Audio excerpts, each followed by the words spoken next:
In this video, we're going to look at what should go into and the importance of writing a really good business plan, and then zero in on quite a specific and really crucial part of that planning process, which is preparing a cash flow forecast. Now, if you were to go online, you'd quite easily find a template for a business plan, and each one that you'd find would probably have a slightly different format and slightly different range of things that it's going to include in that business plan. But I'm just going to go through some of what I would say would be the really key contents that you'd expect to find in most business plans. So most business plans will start off with what we call an executive summary. So that's really just an overview of the entire business plan. If you only had a couple of minutes just to have a look through, the executive summary would show you just the really key information that you might need to know to give you a bit of an outline and introduction to the business. You might want some background to the business. So who's the owner, the entrepreneur that's starting it up, and what are their main aims and objectives, so you could come back and look at progress against those. You'd need information on the product or service that you're actually trying to sell, maybe what the unique selling point is, what the USP is, and how that's going to make it stand out from competitors. So you're also going to have some analysis on competitors, the market, what's currently available, and how does that compare to your product. And then we're into thinking about really the general business functional areas. So your marketing plan, how are you going to promote your business, maybe pricing the product, how are you going to distribute it. Financial plan, so how long is it going to take you to break even? What are your revenue and cost projections? And also something which we're going to look at in a fair bit more detail, the cash flow forecast is going to be really important as well.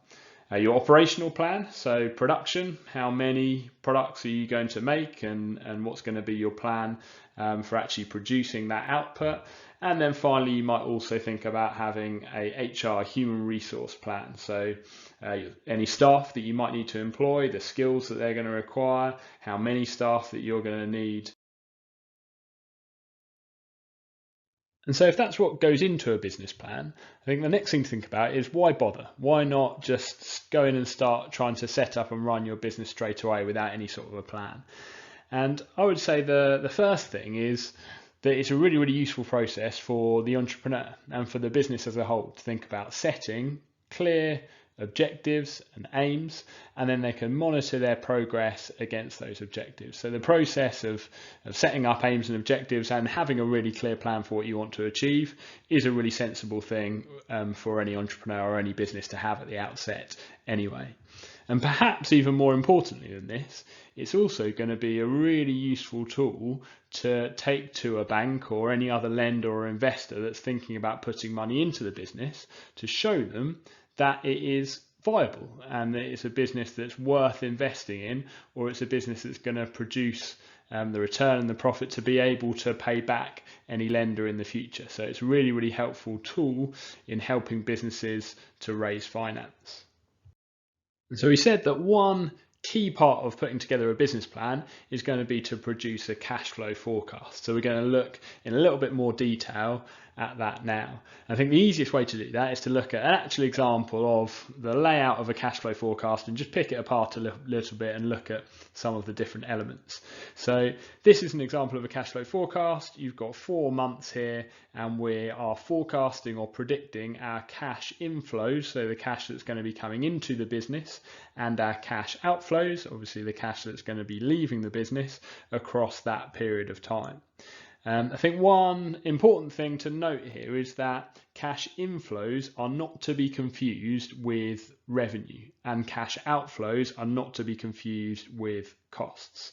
So we've got sales revenue here, which is a likely example of an inflow, but we've also got a bank loan, which is coming into the business in March. So we've got a £5,000 bank loan here coming in.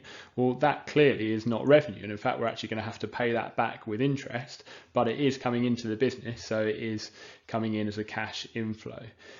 Equally with cash outflows, you might find that you buy some, for example, raw materials in January, but you don't then pay for them until February. Maybe you've bought them on credit, and so that would then appear in our cash flow forecast as an outflow in February, even though the cost of those raw materials was actually incurred in January. So getting down to the sort of the bottom half of this cash flow forecast, you can see here these elements require a little bit of explanation. So we've got our net cash flow is basically the difference between our total inflows and our total outflows. So total inflows minus total outflows will give us our net cash flow. So you can see here for January, we've got £3,000 minus 2,500 will give us our net cash flow of £500. The opening balance, well, that is just going to be the closing balance from the previous month. So that carries forward. So if we finish January with £600 in our bank account, then we're going to start February with £600 in our bank account. We finish February with £1,100, we'll start March with £1,100. So that just carries forward quite simply. And then finally, we've got the closing balance. And the calculation for that is going to be the opening balance plus the net cash flow. So if you think, again, with January, we start January with £100 in our bank account. Our net cash flow, the difference between the cash coming in and the cash going out, is £500. Well, the £100 we started with plus £500 will give us a closing balance of £600. And then going to February, we start February with £600, net cash flow of £500, add the net cash flow to the opening balance, gives us a closing balance of £1,100. And we could do that working forward through March and April to get the same results as well. So as well as being able to construct a cash flow forecast, you might also need to think about evaluating the usefulness of this process of cash flow forecasting. And for me, I think the most important benefit, the most important thing or reason why a cash flow forecast is useful is that it helps us to identify any possible cash flow issues in advance. And that means that we can then look to address them if there are going to be any problems, if we're going to have cash flow issues. And we've got a number of different ways in which we could try and address those cash flow issues. So the first thing we could look to try and do is reduce our lead time. So the time it takes between ordering and purchasing our raw materials and turning those into the output that we're going to sell to the customers, the more that we can squeeze that down and do that as quickly as we can, the quicker we're going to be getting the cash inflow for the sales, and the more that's going to help us to solve any possible problems. And equally, on a similar sort of theme to that, we could look to our customers and try and encourage them to make payment more quickly. So lots of businesses would deliver products to customers and maybe give them 10 days, 20 days, 30 days in order to make their payment. And the sooner you can persuade customers to pay, the less cash flow issues you're likely to have. And equally, these sources of finance that we've looked at previously, they can be really, really useful in helping us to ease cash flow issues as well. And I would say most commonly, I mean, really any of those sources of finance would be potentially relevant, but most commonly you could look at overdrafts, which are those really flexible overspends on our bank accounts that we could do for particular months where we might have cash flow issues. We could look to lease equipment, rather than buying it outright, which would spread that cost over numbers of months. Or we could negotiate with our suppliers, periods of trade credit, so we could delay some of that payment. And I think you can see on this, I've just put a kind of an extract of the cash flow forecast that we were looking at just previously in here.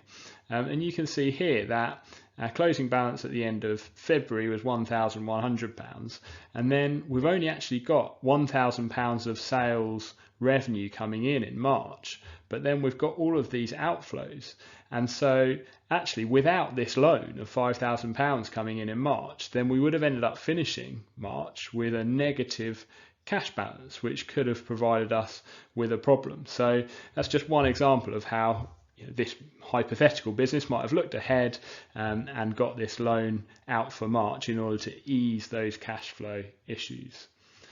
I suppose the other side to that is that cash flow forecasts are only good as the data that are put into them, and very commonly they could be over optimistic, and if they are over optimistic, that could lead to problems in the future. So if you've got a new startup business and you're trying to forecast ahead throughout the year what your cash flows are going to be, it's very, very unlikely that you're going to be able to do that accurately and really accurately put a figure on what's likely to be your inflows in March, April, May, etc. And so that's going to make this process of having a contingency plan, having a plan for if anything does go wrong, or if you do experience any changes in the market, which means that your cash flow forecast is completely inaccurate. Having a clear plan for what you're going to do in that situation is really, really important.